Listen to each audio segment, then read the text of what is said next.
Hi friends, എല്ലാവർക്കും എൻ്റെ മറ്റൊരു വീഡിയോയിലേക്ക് സ്വാഗതം.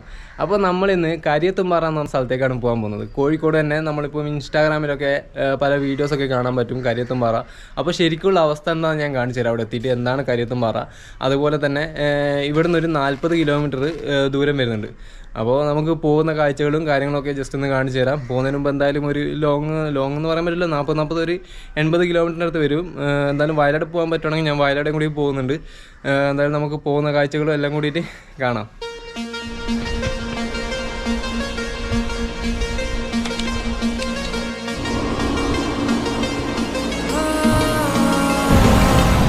ശരിക്കും ഞാനിങ്ങനെ ഒരു ട്രിപ്പ് ഇറങ്ങിയത് തന്നെ എൻ്റെ അടുത്ത് ചെസ്റ്റ് മൗണ്ട് ഉണ്ടെന്നുള്ള വിശ്വാസത്തില്ല. ഇറങ്ങിക്കഴിഞ്ഞ് ചെസ്റ്റ് മൗണ്ട് ഫിറ്റ് ചെയ്ത് ചവിട്ടി വെക്കുന്ന നേരം എൻ്റെ കാലും ഹാൻഡിൽ ബാറും മാത്രമേ കാണുന്നുള്ളൂ. Full fit. ഇഷ്ടംപോലെ വീഡിയോ എടുത്തതാണ്. വരുന്നതൊക്കെ അടിപൊളി സ്ഥലങ്ങളൊക്കെ ഉണ്ടായിരുന്നു. അവസാനം ഞാനതൊക്കെ അങ്ങ് മാറ്റി, ഒന്നും ചെയ്യാൻ പറ്റാത്ത അവസ്ഥയായി. പിന്നെ ഞാൻ ഈ സ്റ്റാൻഡിൻ്റെ ഹാൻഡിലിനെ പോലെ തന്നെ ഹാൻഡിൽ മൗണ്ട് ഫിറ്റ് ചെയ്ത് അതിലാണിപ്പോൾ വീഡിയോ എടുത്തുകൊണ്ടിരിക്കുന്നത്. ഇതിൽ കുറച്ചുകൂടി കവറേജ് ഉണ്ടായിരുന്നു. ആദ്യം മുതലേ ഇങ്ങനെ എടുത്താൽ മതിയായിരുന്നു ഞാൻ ചിന്തിച്ചത്. ഇനി പറഞ്ഞിട്ട് കാര്യമില്ല.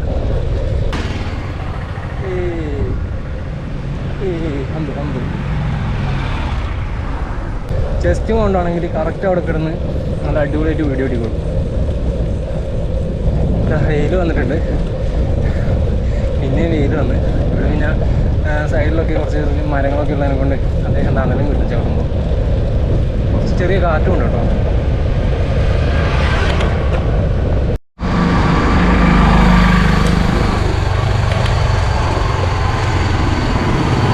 നമ്മളിപ്പോൾ അത്യാവശ്യമുള്ളൊരു കയറ്റം കയറി. ഇതിൻ്റെ അടിപൊളി ഇറക്കം തരുന്നുണ്ട്. ഒരു കയറ്റം ഉണ്ടെങ്കിൽ ഒരു ഇറക്കം ഉണ്ടാവും.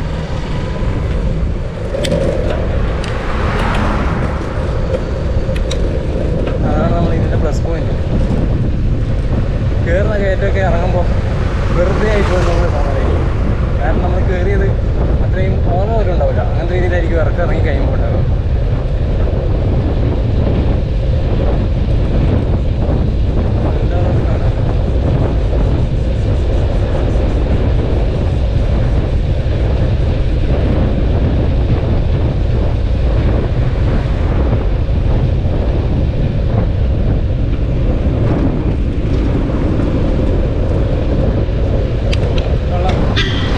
നല്ലൊരു ഇറക്കമായിരുന്നു.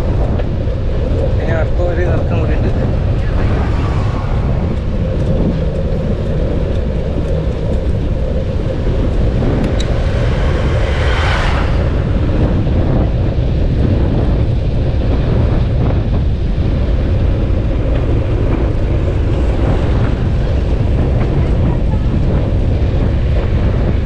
നല്ലൊരു ഇറക്കമായിരുന്നു. എനിക്ക് കേട്ടോ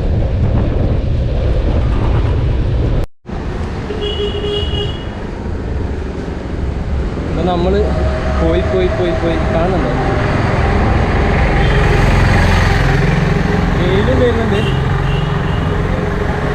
അതുപോലെ തണലും വരുന്നുണ്ട്. അപ്പോൾ അതുകൊണ്ടാണ് ഇങ്ങനെ ഫേസിങ് കാണുന്നത്. ആ ഈ കളർ വന്ന് കളർ പോയി. നട്ടുച്ചയ്ക്ക് മുകളിലാണ് സൂര്യൻ ഉണ്ടാവുക. അപ്പോൾ കറക്റ്റ് സൂര്യനെ ഇതിൻ്റെ അതൊക്കെ കൊള്ളുന്നത്. നമ്മൾ ചവിട്ടി ഇതാ വന്നുകൊണ്ടിരിക്കുകയാണ്. കൂട്ടാലിയുടെ എത്താറായി. കൂട്ടാലിയുടെ ലെഫ്റ്റിലോട്ടാണ് കട്ട് ചെയ്യുന്നത്. എനിക്ക് വഴി മറന്നു പോയി. ഞാൻ എൻ്റെ ഇവിടെ ഉള്ളൊരു ബ്രോനോട് ചോദിച്ചിട്ട് വഴി മനസ്സിലാക്കിയതാണ്.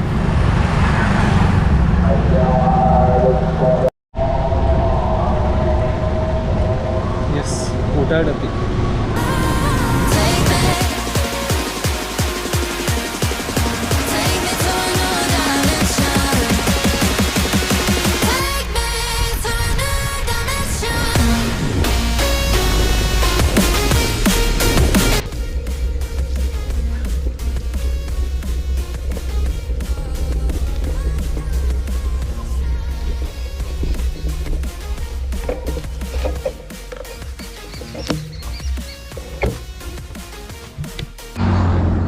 ഇതാണ് ഇവിടുത്തെ വ്യൂ. വരുന്ന വഴിക്കുള്ള വ്യൂ ആണിത്. വെള്ളം നല്ല കുറവുണ്ട് കേട്ടോ. സാധാരണ ഇത് ഫുള്ള് വെള്ളം വേണ്ടിയതാണ്. പിന്നെ വേറെ എവിടെയൊക്കെ കുഴിക്കുകയൊക്കെ ചെയ്തിട്ടുണ്ട്. ഇങ്ങനെ നല്ലതായിരുന്നു. നല്ല ഡ്രൈ ആയിട്ടുണ്ട്.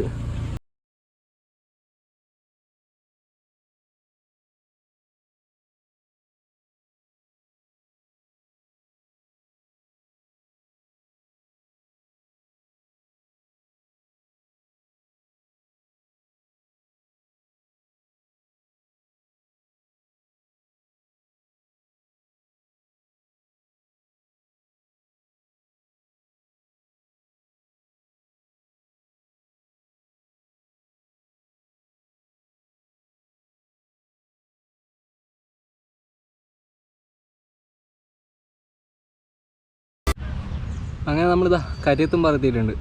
നല്ല ക്ലൈമറ്റൊക്കെ എന്താ പറയുക, നല്ല ചൂടൊക്കെ ഉണ്ട്, ചെറിയ ചൂട് കാറ്റ് അടിക്കുന്നുണ്ട്, ഇടയ്ക്ക് നല്ല തണുത്ത കാറ്റ് അടിക്കുന്നുണ്ട്. ടിക്കറ്റൊക്കെ എടുത്ത്, ടിക്കറ്റ് ചാർജ് 30 രൂപ കേട്ടോ കയറാൻ വേണ്ടിയിട്ട്.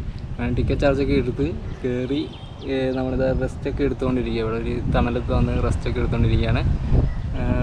ഞാനിത് ഇതിൻ്റെ വ്യൂ ഒന്ന് റൗണ്ടായി കാണിച്ചു തരാം.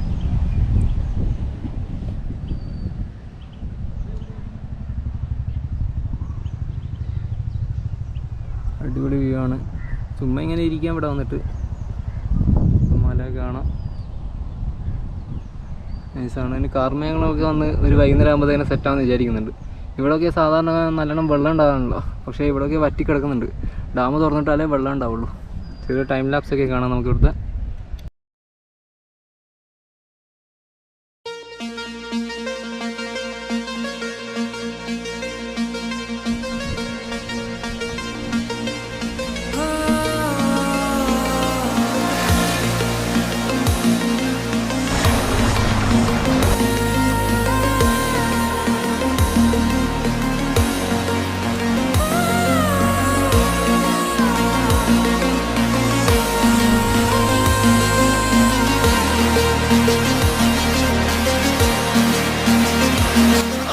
ഇപ്പം നമ്മൾ തിരിച്ചു പോകും കേട്ടോ. സമയം ഏകദേശം ഒരു 3 മണി കഴിഞ്ഞിട്ടുണ്ട്. അപ്പോൾ ഇപ്പം തിരിച്ചു പോയാലേ നമുക്ക് വീട്ടിലെത്താൻ പോകാൻ പറ്റുള്ളൂ.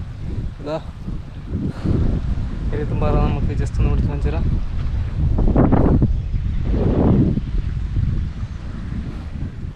ഇതാട്ടോ കരിയത്തുംപാറ.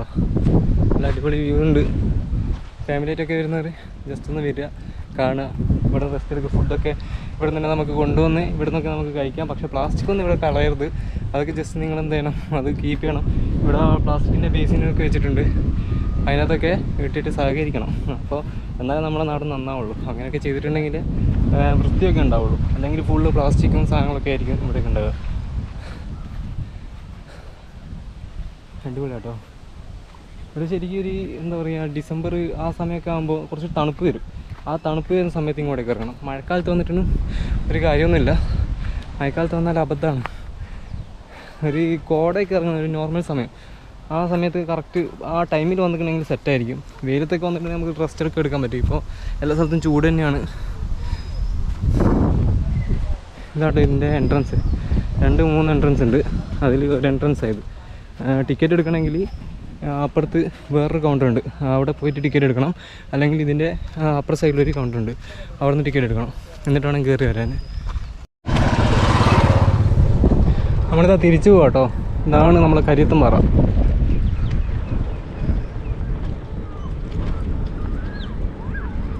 രസമില്ലേ?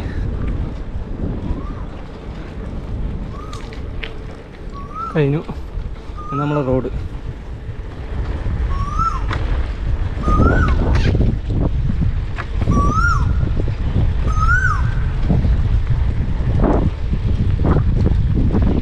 വീണ്ടും കരിയത്തുംപാറ. ഇവിടെ നിന്നൊക്കെ ചാടി കയറാൻ പറ്റും കേട്ടോ. ഈസിയായിട്ട് ചാടിയാൽ മതി. പണ്ടൊന്നും ടിക്കറ്റൊന്നും ഇല്ലായിരുന്നു.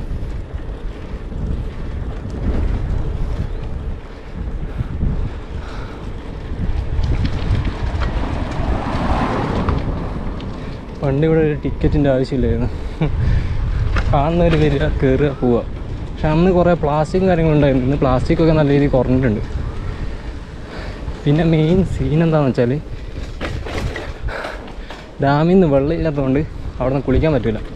പണ്ടൊക്കെ നല്ല അടിപൊളി ഒഴുക്ക്, എന്താ പറയുക, ഡാമൊക്കെ മഴക്കാലത്തൊക്കെ വന്നിട്ടുണ്ടെങ്കിൽ നല്ല ഫണ്ണായിട്ടുണ്ടാവും, നല്ല രസമായിരിക്കും. ഇവിടെ നിന്ന് ഈ സ്ഥലമൊക്കെ നിറച്ച് വെള്ളമായിരിക്കും, ഫുള്ള് വെള്ളമായിരിക്കും. ആ ടൈമിൽ നമ്മൾ കാണിച്ചെന്നില്ല ആ സ്ഥലം. അവിടെ സ്റ്റാർട്ടിങ്ങിൽ തന്നെ ഒരു സ്ഥലമുണ്ട്. ആ സ്റ്റാർട്ടിങ്ങിൽ തന്നെയുള്ള സ്ഥലത്ത് നിന്ന് നമ്മൾ കയറി വരുമ്പോഴത്തേക്ക് തന്നെ ഒരു ഇതുണ്ട്, എന്താ പറയുക, വെള്ളം വന്ന് കുഴിയായൊരു സ്ഥലമുണ്ട്. അതുപോലെ തന്നെ പാറ കുഴിയായതാണ്, പാറയാണ് അവിടെ ഉള്ളത്. പിന്നെ പാറക്കെട്ട് ഒരു സ്ഥലമൊക്കെ ഉണ്ട്. അവിടെ നിന്നൊക്കെ നൈസായിട്ട് നീന്തൽ അറിയാത്തവരിക്കും അറിയുന്നവരിക്കും എല്ലാം വന്നിട്ട് കുളിക്കാൻ പറ്റുന്നൊരു ഏരിയ അത്. നൈസായിരുന്നു. ഞങ്ങൾ പണ്ട് എപ്പോഴും ബൈക്കിൽ വരും, ബൈക്കിട്ട് എന്നിട്ട് അടിച്ച് പൊളിച്ചിട്ടായിരുന്നു പോകാറ്. അപ്പോൾ നമ്മളിതാ കാര്യത്തും പറയുന്നത് വന്നപ്പോൾ തന്നെ രാത്രി, അപ്പോൾ വീഡിയോ ഒന്നും എടുക്കാൻ പറ്റിയില്ല. അതുകൊണ്ടാണ് ഞാൻ നെക്സ്റ്റ് ഡേ ഇന്ന് വീഡിയോ എടുക്കുന്നത്. എല്ലാവർക്കും വീഡിയോ ഇഷ്ടമായിട്ടുണ്ടാകുമെന്ന് വിചാരിക്കുന്നു. എൻ്റെ രണ്ടാമത്തെ വീഡിയോ തന്നെ കുറേ പോരായ്മകളുണ്ടാവും. അപ്പോൾ അടുത്ത വീഡിയോസിലൊക്കെ നമ്മളെല്ലാം മാറ്റി കൊണ്ടുവരും. പുതിയ വീഡിയോ ഇടുമ്പോൾ നമ്മൾ അതിൻ്റെ ക്വാളിറ്റിയും കൂട്ടിക്കൊണ്ടിരിക്കുകയാണ്, ശ്രമിക്കുകയാണ്. അപ്പോൾ ഒരു വീഡിയോ എഡിറ്റ് ചെയ്ത് കഴിയുമ്പോൾ തന്നെ നമുക്ക് മനസ്സിലാവും ഇതിലെന്തൊക്കെ പോരായ്മകളുണ്ടെന്ന്. അപ്പോൾ അടുത്ത വീഡിയോയിൽ സെറ്റാക്കി എടുക്കുന്നതാണ്. എല്ലാവരും ഒന്ന് സപ്പോർട്ട് ചെയ്യണമെന്ന് വിചാരിക്കുന്നു. അപ്പോൾ നമുക്ക് അടുത്ത വീഡിയോ കാണുന്നവരെ ബൈ.